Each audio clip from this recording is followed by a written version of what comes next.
January 31st, 4:19 p.m. Pacific Time. The Boeing MD-83 is cruising smoothly at 31,000 feet over the Pacific Ocean, 70 miles northwest of Los Angeles. Inside the cockpit, Captain Ted Thompson and First Officer Bill Tansky are discussing their descent into San Francisco. The California coastline stretches out below them, beautiful, peaceful.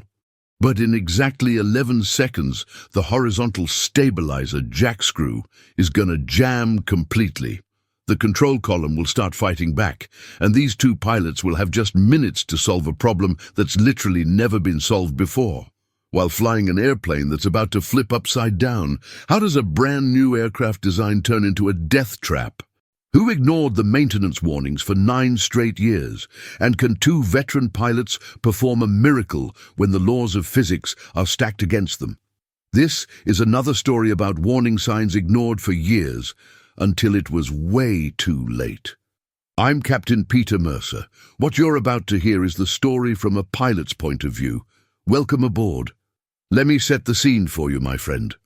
Alaska Airlines Flight 261 departs Puerto Vallarta, Mexico at 1:37 p.m. local time on January 31st, 2000. It's a crystal-clear Monday afternoon. Perfect flying weather. The flight is heading to San Francisco International, then continuing on to Seattle-Tacoma. Standard West Coast route, nothing unusual about it. The aircraft is a McDonnell Douglas MD-83, registration number N963AS. This is a stretched version of the DC-9, powered by 2 rear-mounted JT-8D turbofan engines. It's been in Alaska's fleet since 1992, 8 years old, relatively young by industry standards. The MD-80 series has a solid reputation, reliable, efficient. Airlines love them for short to medium haul routes. On board today, 88 souls total. That's 83 passengers and 5 crew members. The passenger manifest includes off-duty Alaska Airlines employees heading home, vacationers returning from Mexico, business travelers, normal Monday crowd.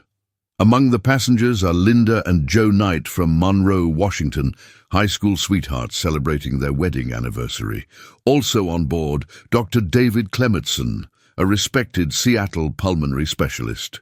6-year-old Miles Clemetson is traveling with his grandparents, regular people, families, just trying to get home. Now, let me introduce you to the flight crew.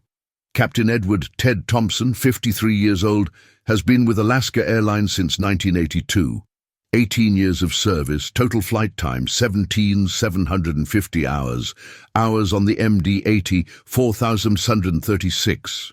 His last proficiency check was October 1999, rated above average across the board. Colleagues describe him as meticulous, calm under pressure, a real professional. This guy's flown through everything, mountain weather, Alaskan winters, you name it.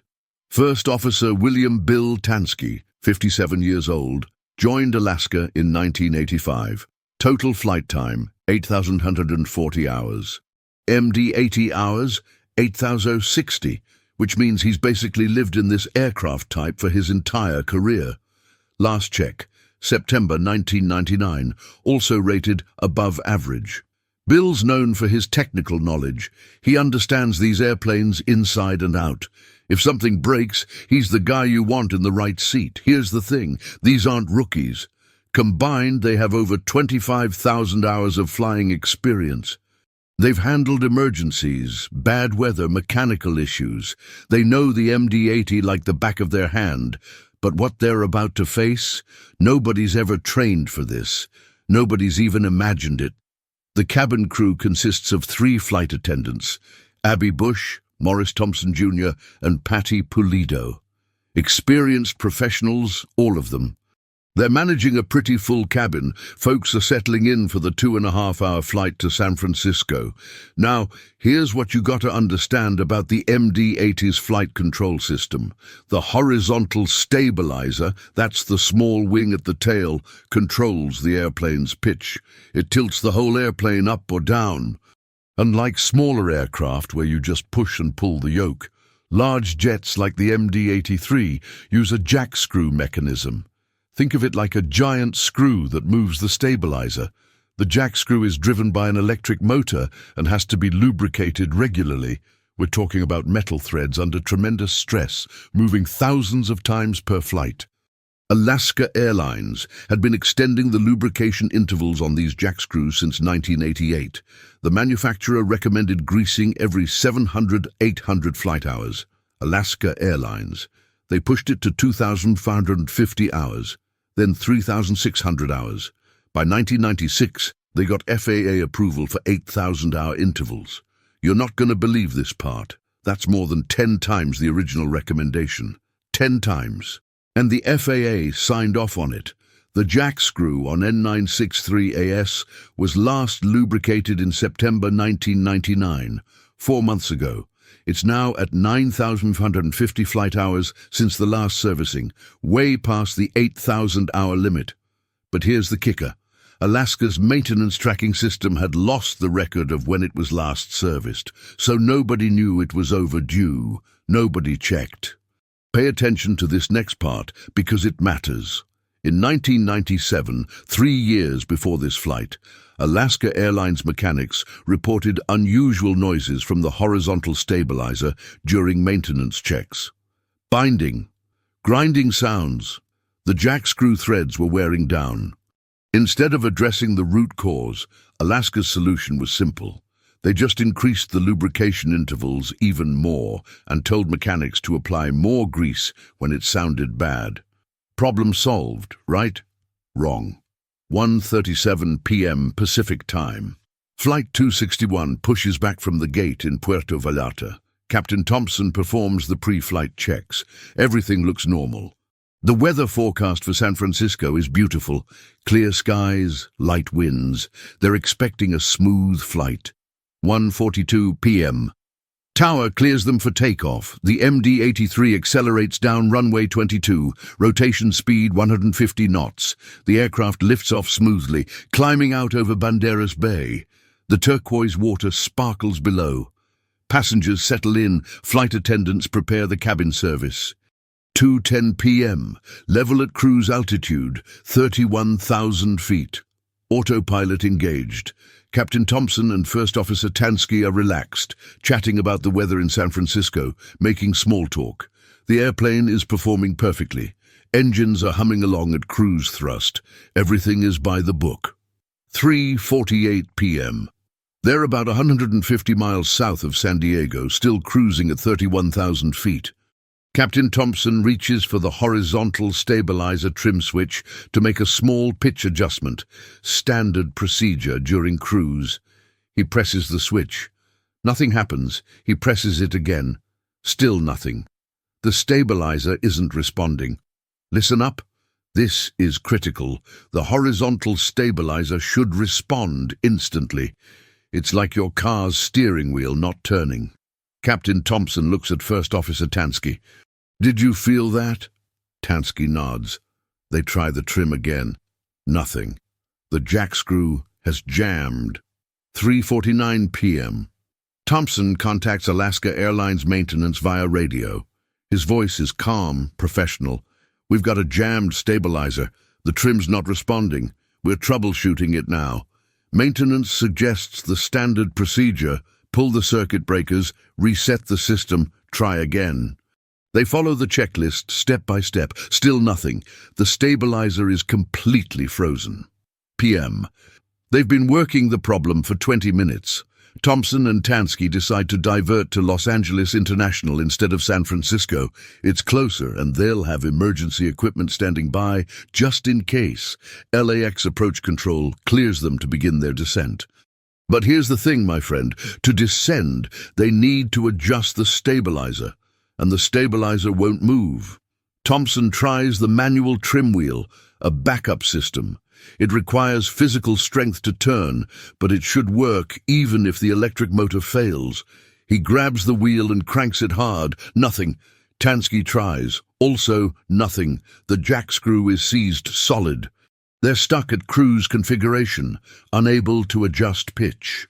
4:10 p.m. Thompson makes a decision. We're gonna try extending the speed brakes and using pitch control to force a descent. It's unconventional, but it should work. They extend the speed brakes, panels on the wings that increase drag. The airplane starts descending, but the nose wants to pitch up aggressively. Thompson has to push the control column forward with significant force just to maintain level flight. This isn't normal. Something's very wrong. 11 p.m. First Officer Tansky keys the radio. Alaska 261. We're in a bit of trouble here. We've got a flight control problem. We're going to need to land as soon as possible. His voice is still professional, but there's an edge to it now. ATC responds immediately. Alaska 261, roger, you're cleared direct to LAX. Descend and maintain 17,000. Or 13 p.m. They're passing through 24,000 feet when the jack screw suddenly breaks free. Not in a good way. The entire horizontal stabilizer slams to its full nose-down position, maximum deflection. The airplane pitches forward violently, -2 Gs. Everything that isn't strapped down flies toward the ceiling. Passengers scream. Flight attendants are thrown against the overhead bins. The MD-83 is now pointed almost straight down, accelerating rapidly. Captain Thompson hauls back on the control column with everything he's got. First Officer Tansky grabs his column too, both pilots pulling with all their strength. The airspeed indicator is climbing fast, 300 knots, 350 knots, 400 knots.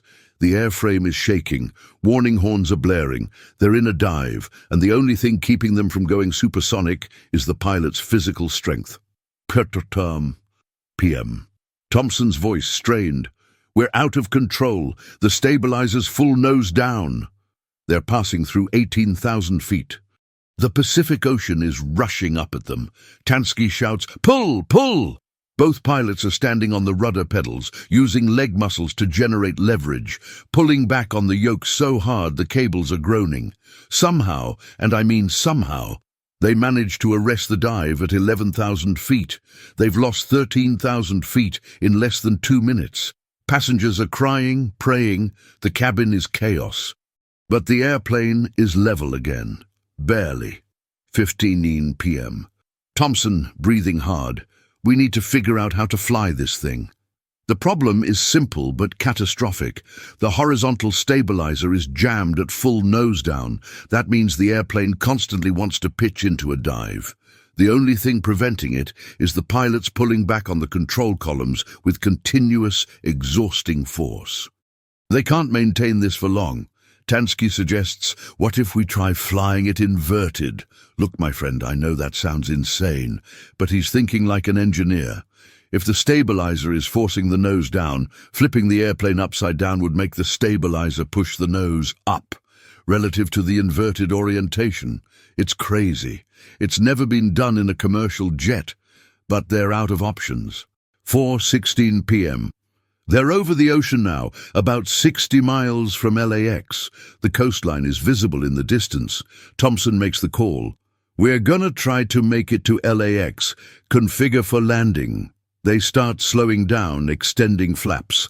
But every configuration change affects the pitch. The airplane is barely controllable. 17 p.m. Suddenly, a loud bang from the tail section. The jackscrew threads have completely stripped. The horizontal stabilizer is no longer just jammed. It's now free-floating, oscillating wildly. The airplane pitches up, then down, then up again. It's like riding a mechanical bull at 250 knots. Thompson fights the controls. We're losing it. The airplane rolls left, then snaps right. The horizon spins. Passengers are screaming. The flight attendants are trying to keep people calm, but there's terror in their voices too. Everyone knows something is catastrophically wrong. 19 p.m. The MD-83 rolls inverted, completely upside down. For a few seconds, maybe 5, maybe 10, Captain Thompson and First Officer Tansky are actually flying the airplane inverted. You're seeing the Pacific Ocean above you through the windscreen. The altimeter is unwinding. They're descending inverted at 15,000 feet per minute. Thompson pulls, or pushes, depending on how you think about it, trying to roll upright. But the aerodynamics are all wrong. The airplane isn't designed for inverted flight. The wings don't generate lift upside down. They generate negative lift. 19:38 p.m. The MD-83 enters an uncontrollable dive. Nose down, rolling, falling out of the sky.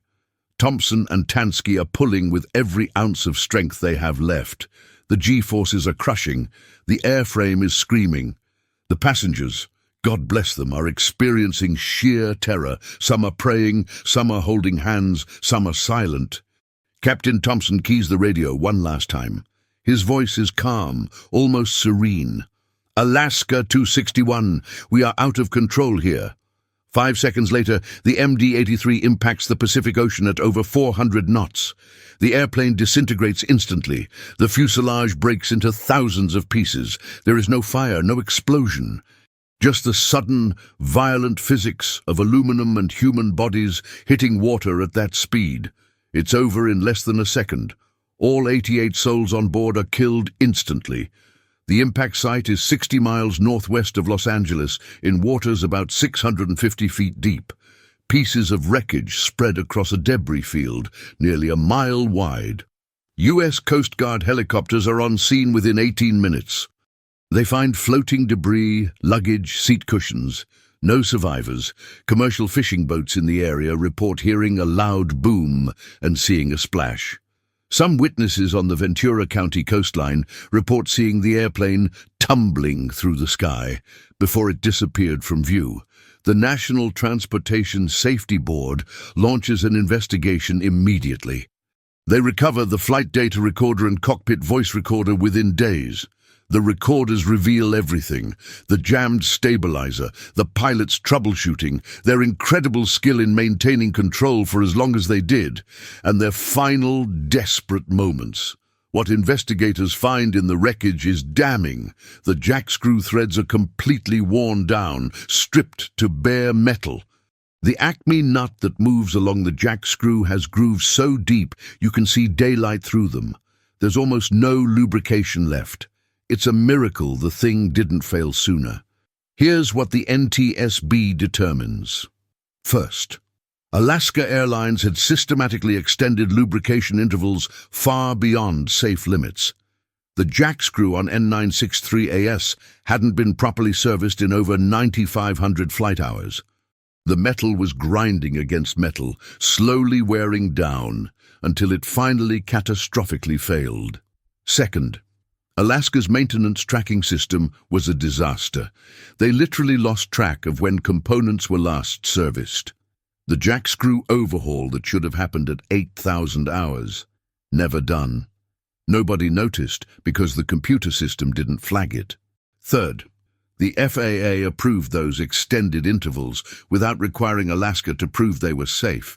The manufacturer said 800 hours. Alaska said 8,000. The FAA said, sure, sounds good. No additional testing, no oversight, just a rubber stamp. Fourth, mechanics had reported problems with this specific airplane stabilizer for years. Grinding noises, binding, excessive force required to move the trim. Every time, Alaska's response was the same: add more grease, sign it off, send it back in the air. They treated the symptom, not the disease.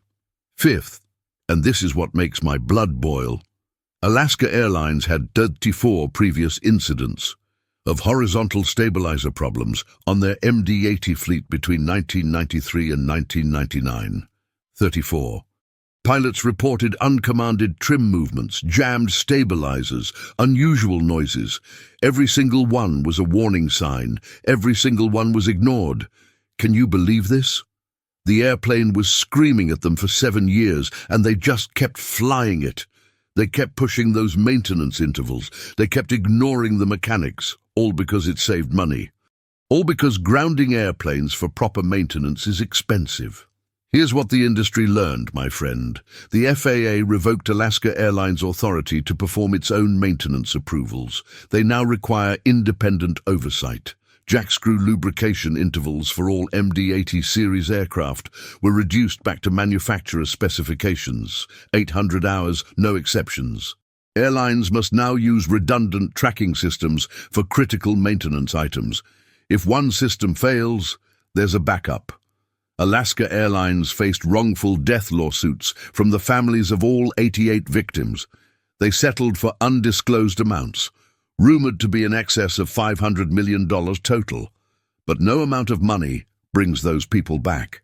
2 years later, the MD-80 series began its decline. Airlines started retiring them early. The airplane's reputation never recovered. McDonnell Douglas, already absorbed by Boeing, quietly ended the program. And here's the ethical question I'll leave you with. Captain Thompson and First Officer Tansky did everything right. They followed procedures. They stayed calm. They fought for their passengers' lives until the very last second. They even tried flying the airplane upside down to save it. But they were defeated by a mechanical failure that should never have happened, a failure caused by corporate negligence and regulatory incompetence. How many other airplanes are flying right now with similar problems? How many maintenance shortcuts are airlines taking that we don't know about? Who's watching The Watchman? And if you enjoyed today's episode, or maybe enjoyed isn't the right word, if you found it valuable, go ahead and hit that like button. Share it with someone who needs to understand why aviation safety matters. And check out my video on the ValueJet 592 crash right here. Another story about maintenance failures and ignored warnings. This is Captain Peter Mercer. Thanks for being my co-pilot today. The skies are safer because people like you care enough to learn from these tragedies. See you on the next flight.